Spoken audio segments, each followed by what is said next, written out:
Hello and welcome back to our channel. So today in this video we are going to learn about how you can download fonts in your Capcut app.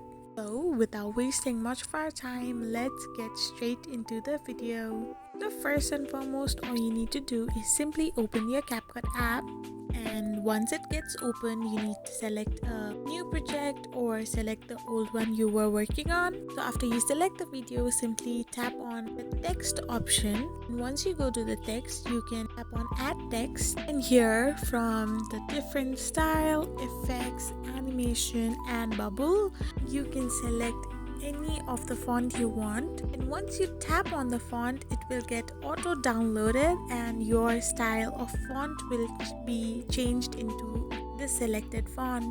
So this is how you download fonts on Capcut. I hope you found this video helpful, so don't forget to hit that subscribe button and give us a thumbs up. We will be back again with these informative videos. Thank you for watching.